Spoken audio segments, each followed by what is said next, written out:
On behalf of Bangladesh Television, BTV, I extend our heartfelt congratulations to the Asia Pacific Broadcasting Union, ABU, on the momentous occasion of its 60th anniversary. Bangladesh টেলিভিশনের নানা প্রকার দুর্নীতির বিশৃঙ্খলার বিষয়ে অনেকদিন আগে থেকেই কথাবার্তা হচ্ছে। শিল্পীদের মধ্যে একটা অসন্তোষ বিরাজ করছে এবং আমি মনে করি এটা যথার্থই বটে। তারা কিছু দাবি দাওয়া নিয়ে আমার কাছে এসেছে আমার সমর্থনের জন্য। আমি মনে করি তাদের এই দাবি দাওয়া সমর্থনযোগ্য। মোটামুটিভাবে সবাই জানে যে দুর্নীতির বিটিভি দীর্ঘদিন থেকে দুর্নীতির একটি আখড়ায় পরিণত হয়েছে।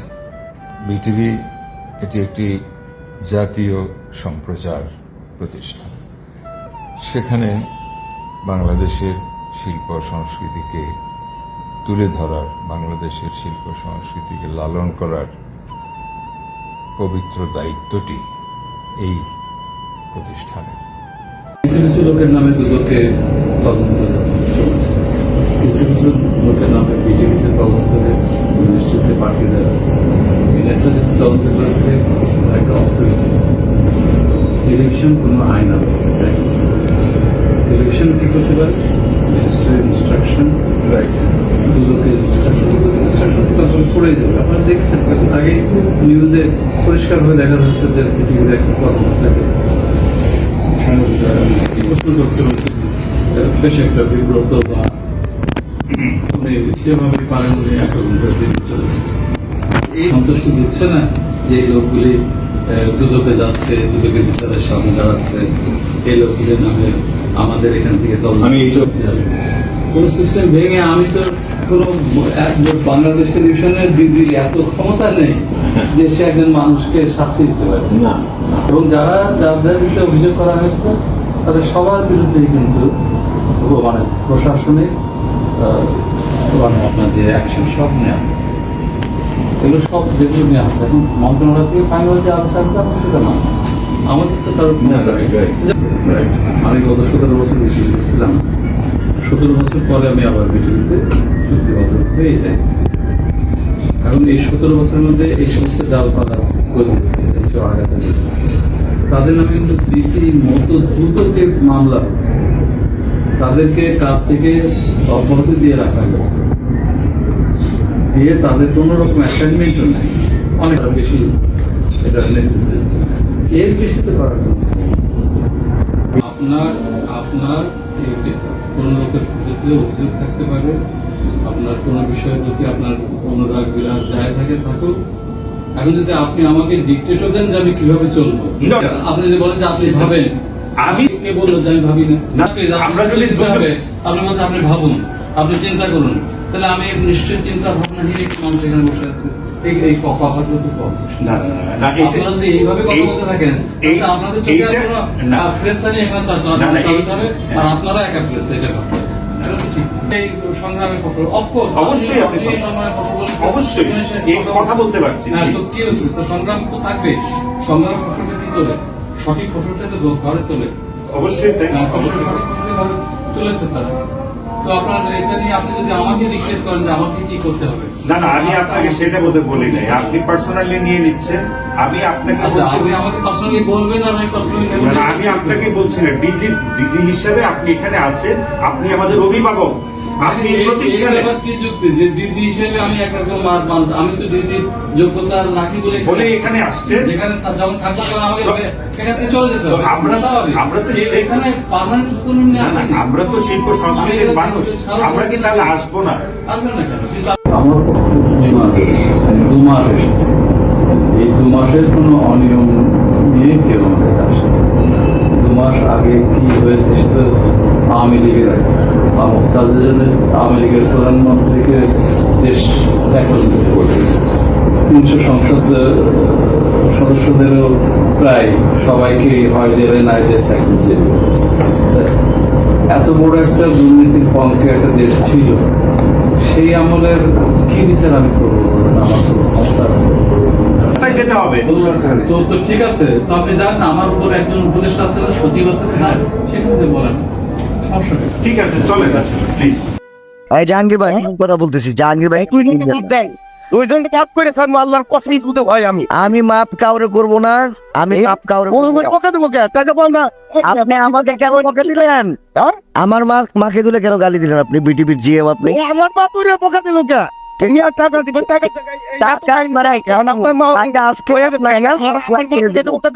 টাকা আপনাকে 1 লাখ করে দিব। তৌহিদ ভাইয়ের কাছে আমি আসতেছি। অসুবিধা নাই, খোরশেদ ভাই আপনাকে টাকা দেয় নাই, সেজন্য কি গালি আমার মা শুনবে? আপনি দায়িত্ব নিছেন কোর্সেদের দিকে। আপনি বকা আমি নিয়ে আসতেছি। আগে দিতেন, আপনি তো আলাদা বানা হইতেন। আমি আগে দিয়ে আওয়াজ দিয়ে চুপ হয়ে কয়টা খাইছেন আপনি? আমার কথা শোনেন, হ্যাঁ? আমার কথা আগে শোনেন। খোরশেদ নিয়ে বিটিভিতে আসতেছি আমি, আমার কথা শোনেন। তোকে আমরা বাতিল করতে হয় আমি। আমার বাতিল বুতিল কর পরের কথা বাদ দেন, বাতিল আমি তো, আমার শিল্পী হওয়ার দরকার নাই, কিন্তু খোরশেদ আপনাকে টাকা দেয় নাই সেজন্য কি গালি আমার মা শুনবে? আপনি ওই দিন বলছেন টাকা কিন্তু আরো দিতে হবে। ওই দিন যখন 20,000 টাকা দিলাম, আপনি ওই দিন বলছেন যে আরো টাকা বাকি আছে, টাকা দিতে হবে। কি হবে? কি বলছেন? আপনি মঙ্গলবার দিয়ে দেবো বাকিটা। না ও বাকি করে দিলে এত ক্যাসেট লাগে, অনেক মা তিলা পাবো তিলে এমনি চাহিদার কত? আপনার চাহিদা কত আর সেটা বলেন। আপনার 70 কত হয়েছিল, এখন আবার ক্যাসেট পাওয়া যাইতেছে না। মানে আপনাকে আরো 30,000 টাকা দিতে হবে, তাই? অবশ্যই আপনি একটা দায়িত্ব নিছে, আমি টাকা লোক প্রতিশ্রুতি আমার চাপে ফলাই না, আমি কোন দিক যাবো? কিন্তু আমি দায়িত্ব নিচ্ছি, আমি তো জানি যে 40, আমাকে তো, আমি তো জানি না যে। 70 এখন আবার 40 হয়ে গেল। আচ্ছা আচ্ছা আচ্ছা আচ্ছা, এখন আমি ক্লিয়ার হইলাম যে 70 হচ্ছে আপনাকে দেওয়ার কথা। আমি তো বিষয়টা ক্লিয়ার না। খোরশেদের মাথা আমাকে ও বকাবকি করে, ওই করে বাকির নাম ফাঁকি, যেমন ইতিহাস তো করাটা উচিত ছিল না। আপনি যে এই যে টাকা পয়সা খায়া এই যে বিটিভি থেকে এনলিস্টেড বানাইলেন, ঠিক আছে, এটা তো আর নিয়মের বাইরে। কেন আপনারটা বাতিল কি আপনি করাইতে হয়, আপনি করেন। আরে ভাই, আমার কথাটা আপনি বোঝেন। বাতিল করলেন সমস্যা নাই, গান গাইলেন। ওই আমার কাছে আপনি কেন খাইলেন, আপনার কেন বানাইলেন? তাই তো আপনি খোরশেদের আমি চাকরি করি না ভাই, আপনার লোক কথা বলা। খোরশেদের কাছে আপনি টাকা পাবেন, আপনি আমার মাকে তুলে তো গালি দিতে পারেন না ভাইয়া। ও আপনার কাজ করে তো অপরাধ করে আনিছি ভাই। আচ্ছা, আমি খোরশেদ ভাইরে নিয়ে বিটিভিতে আসতেছি। আপনার টাকা পয়সা লেনদেন যা আছে খোরশেদ ভাইয়ের সামনে কথা হবে, যেহেতু আমরা টাকাটা দিয়ে দিছি আপনাকে। আপনি টাকা দিলে দিবেন, তাহলে আমাদের আলাপ নাই। আপনার কি আলাপ? খোরশেদের তো আমি টাকা দিয়ে দিছি, তাহলে আপনি টাকা ধরেন, এটা আমার পক্ষে। সেটা আপনি আমার কাছে তো টাকা চাইতে পারেন না। না, আপনি সেদিন বলছেন যে বছর ধরে আর বলতে পারে, আমি দায়িত্ব নিলাম, মনে আছে? দায়িত্ব নিলাম, সেটা তো আমি জানি 40 পর্যন্ত। এটা তো 15 পর্যন্ত কেন? ওর আপনি আপনার বলতে আসলে এত কথা বলাই ঠিক না। আমি খোরশেদের সাথে কথা বলতেছি। আপনি কেন দিবেন নামটা? মনে করবেন নাসরিন, রিতা, ইব্রাহিম পুরা পুরা টেলিভিশনটাকে কন্ট্রোল করে, এইটুকু মনে রাখবেন। তাই নাকি? আলিমুজ্জামান ভাই বলছে আমি 2 জনকে করাই দিছি আপা, এখন সই হয়ে গেলে তার করানো যায় না। তাও আমি চেষ্টা করছিলাম, তবে আমি এখন বলবো পারবো না, আপনাকে এটাই বললাম। আমি টাকার তো চিন্তা না, আপনার আমি টাকা দিয়েই তো 2 জনকে করাই দিচ্ছি, আপনার তো সরাসরি করলাম। আমাকে এটা আলিমুজ্জামান ভাই আমাকে আবার ভালো জানে, উনি আমাকে যথেষ্ট ভালো জানে এবং সত্যি কথাটাই বলবে। আমি টাকা নিয়েই তো পাশ করেছি। আমি আপনি আমার টাকা নিয়ে পাশ করান, আমি আপনাকে টাকা দিই। আপা এখন একটু টাফ হয়ে গেছে, এখন মনে হয় ডিজি সই করে দিচ্ছি এরকম। তারপরে আমি ইব্রাহিমকে আপনার কথা আরেকবার বলবো, নাসরিনকে আমি আরেকবার বলবো আজকে। সবারই একই একটা ডিমান্ড ছিল যে পলাশ, আমরা সম্মান পাই না, অসম্মানিত হচ্ছি, কাজ পাই না, এবং একটা সিন্ডিকেট মহল কন্টিনিউ কাজ করে যাচ্ছে এবং আমাদের অসম্মান করে। তো সেই প্রত্যেকের রাগ ক্ষোভ থেকে আমি ফার্স্ট সাহস করে লিখলাম। আমাকে তৎকালীন সৈয়দ আব্দুল হাদি ভাই, সাদি ভাই, ওনারাও খুব বিরক্ত। তো আমাকেই বললো যে ঘন্টাটা তুই বাদ, তুই মর, আমরা বাঁচি। আন্দোলনটা শুরু করেছিলাম অনেক গুণীজনদেরকে নিয়ে, এখনো অনেকে আছেন। ব্যারিস্টার সাহেবের আবেদন, উনি যে লিগ্যাল নোটিশ দিয়েছেন, এটাও আমাদের বর্তমান ডিজি মহোদয় উত্তর দেওয়ার প্রয়োজন মনে করেননি, কিন্তু উনি কিন্তু আমাদেরকে পাঠিয়েছেন যে পলাশ আপনি আইনের আশ্রয় নেন, আপনি মামলা করেন, কোর্টে যান, দুদকে যান, মিনিস্ট্রিতে যান। হ্যাঁ, আমি এই মানে দুর্নীতি মুক্ত বিটিভি করতে পারবো না, আমার আমলে দুর্নীতি হয়নি। তো এখন ওনার আমলে তো কোটি কোটি টাকার দুর্নীতি হয়েছে, এটার উনি দায়ভার তো ওনাকেই নিতে হবে, যদিও ওনারও যাওয়ার সময় হয়ে এসছে। আর জিএম মহোদয় তো যাবেন এই মাসের 28 তারিখ সম্ভবত, উনিও ওনার আখের গুছিয়ে ফেলেছেন। এবং লুটপাট করে টপ টু বটম, যেটা আমরা রিয়েলাইজ করে দেখলাম, গবেষণা করে বের করলাম, প্রমাণ পেলাম, এই জিএম একটা নোংরা লোক। আপনারা দেখছেন তার, এটা নিয়ে কোনো কথা বলেনি, কিন্তু এর এভিডেন্সগুলো কালেক্ট শুরু করলাম।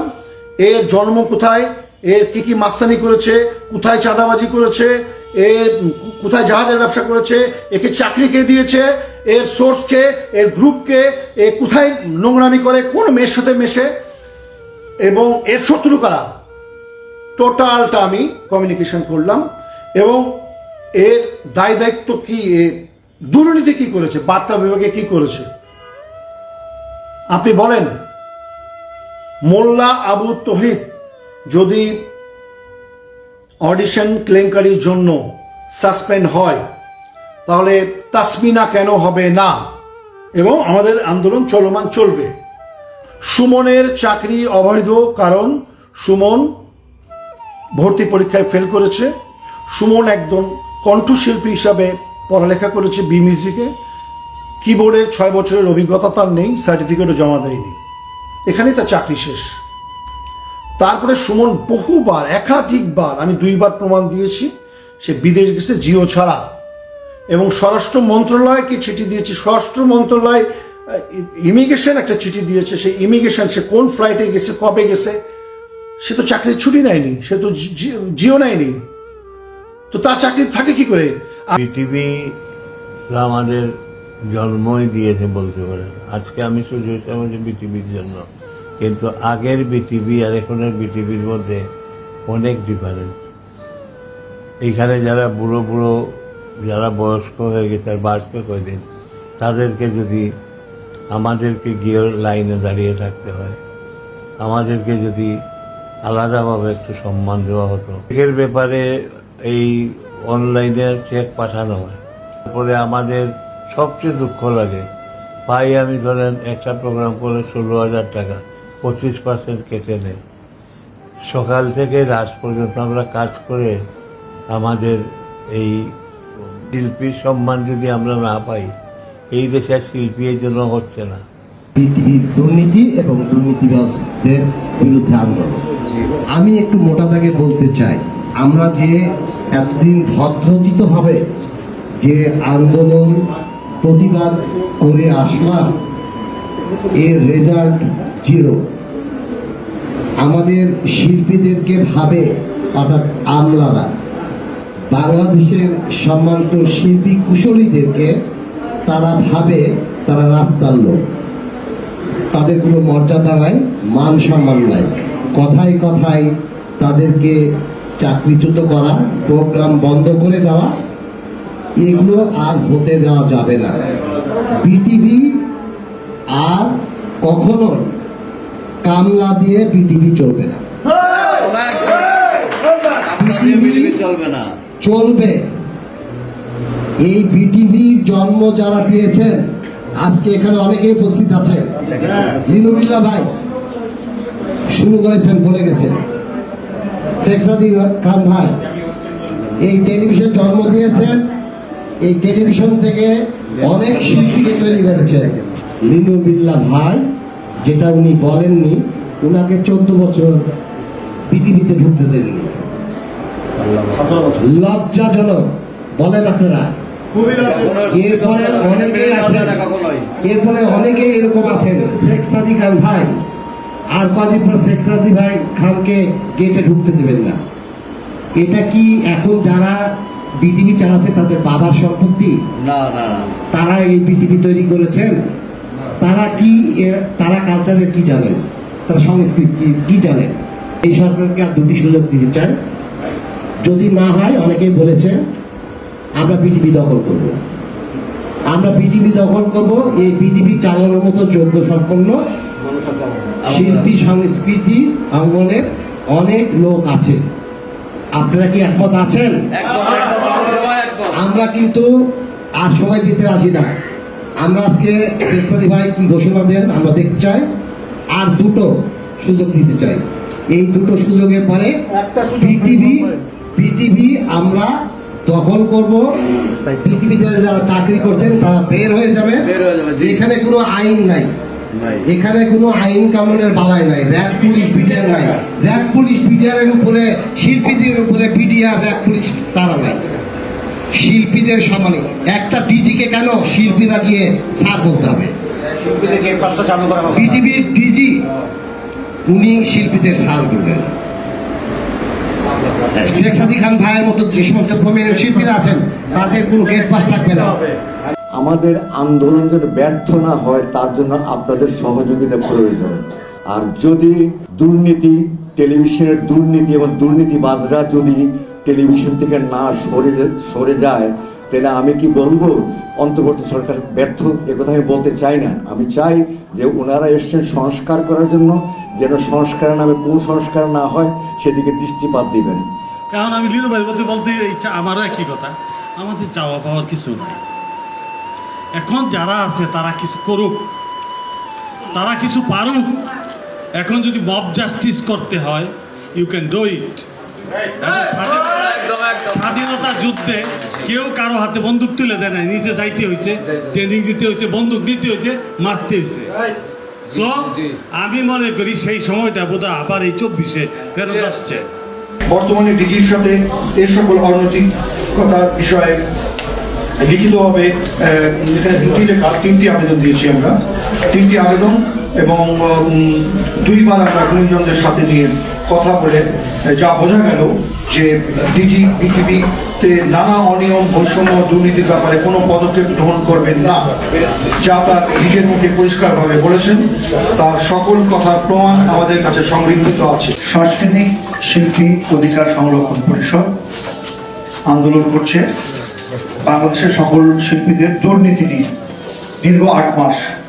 আমাদের মূল উদ্দেশ্য আমাদের শিল্পীদের ন্যায্য দাবি দাবা মানতে হবে এবং বিটিভি থেকে, বাংলাদেশ টেলিভিশন থেকে দুর্নীতি মুক্ত করতে হবে। আমি যদি ডাক দিই তাহলে কিন্তু আমার জনগণ চলে আসবে, আল্লাহর রহমতে, আপনাদের দোয়ায়। আলো তালিকাভুক্ত করা সে কে? আমি জানতে চাই সে কোন লোকটা, সে আমার সামনে এসে কথা বলুক। আমার অবদান আর তার অবদানের কতটুকু ডিফারেন্স আছে এটা আমি জনগণকে তাহলে মাস্টার মাইন্ড এদেরকে থামাও, এদেরকে ঢুকে দেওয়া যাবে না।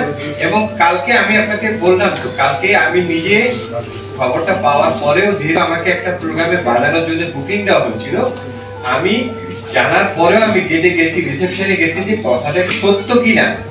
আমি গিয়ে কম্পিউটারে তার লিস্ট দেখালো যে আমাদের কয়েকজনকে কালো তালিকা মুক্ত করা হয়েছে এবং আরো আসছে। যারা যারা এখানে আসছে, গান শুনছে, তাদেরকে ওই দল বা সেই দলের তালিকাভুক্ত করার একটা চেষ্টা চলছে। কিন্তু আপনারা খেয়াল করবেন যে মানে বাংলাদেশে যে কোনো একটা ক্রাইসিসের সময়, যে কোনো একটা ট্রানজিশনের সময় শিল্পীরা কিন্তু প্রথম গলায় হারমোনিয়াম বেঁধে ঝাঁপ দেয়।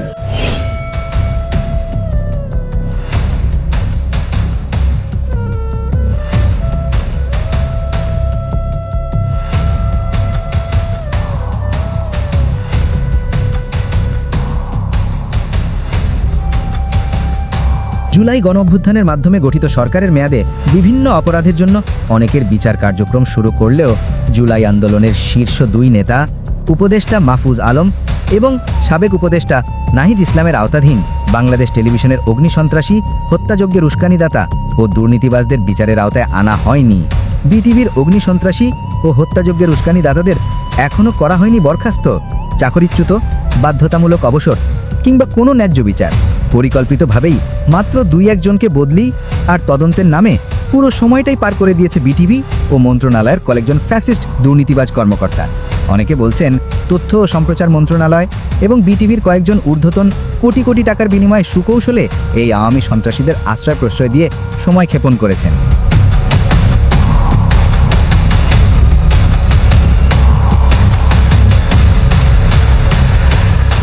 আসামি শেখ হাসিনার ফোন আলাপের থেকে আরো জানা যায় তার ষড়যন্ত্রমূলক পরিকল্পনায় দলীয় সশস্ত্র ক্যাডার বাহিনীর মাধ্যমে সেতু ভবন, বিটিভি ভবন, মেট্রো রেল স্টেশন সহ রাষ্ট্রীয় গুরুত্বপূর্ণ কিছু স্থাপনা অগ্নিসংযোগের মাধ্যমে পুড়িয়ে দিয়ে আন্দোলনকে ভিন্ন খাতে প্রবাহিত করার জন্য আন্দোলনরত ছাত্র জনতার উপর দায় চাপিয়ে দেওয়ার মাধ্যমে অন্যান্য অমানবিক আচরণ বা আদার ইনহিউম্যান অ্যাক্ট সংগঠন করে।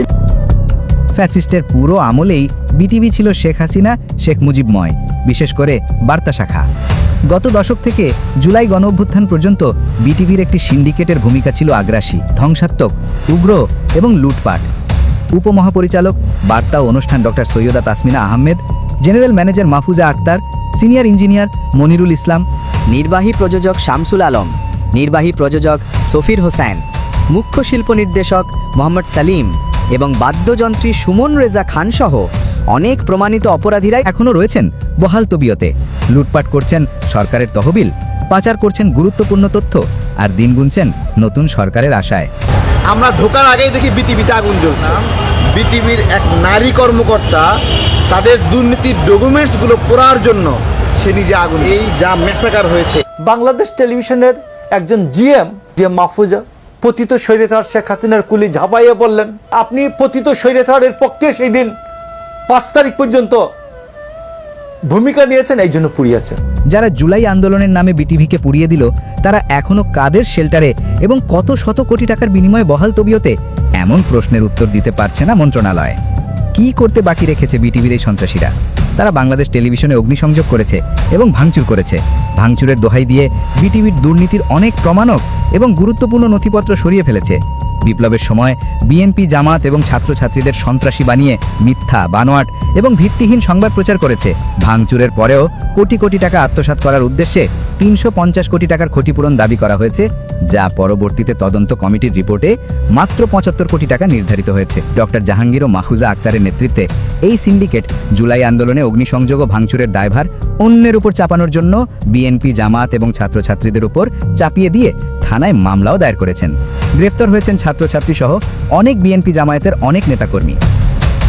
গণতান্ত্রিক রাজনৈতিক দল জনগণের অধিকার প্রতিষ্ঠার জন্য সংগ্রাম করছে, তাদের বিরুদ্ধে আপনি মামলা দায়ের করছেন একজন বাদী হয়ে, অবশ্যই আপনাকে আইনের আওতায় আনতে হবে।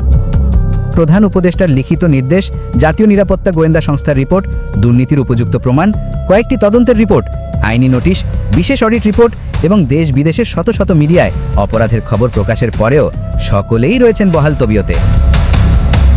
বিশেষ করে ইঞ্জিনিয়ারিং বিভাগে প্রকল্পের নামে কোটি কোটি টাকা লুটপাট করা হয়েছে, কিন্তু এখন পর্যন্ত এই বিভাগের একজনের বিরুদ্ধেও ন্যূনতম পদক্ষেপ নেওয়া হয়নি। এর কারণ কি? তাহলে হাজার কোটি টাকার বিনিময়? এই প্রতিষ্ঠানে এখনো পদধারী লীগের নেতাকর্মীরা দিব্যি লুটপাট চালিয়ে যাচ্ছে। এ যেন অন্তরালের বিস্ফোরা। এই অপরাধীদের বিচার আদৌ হবে কি?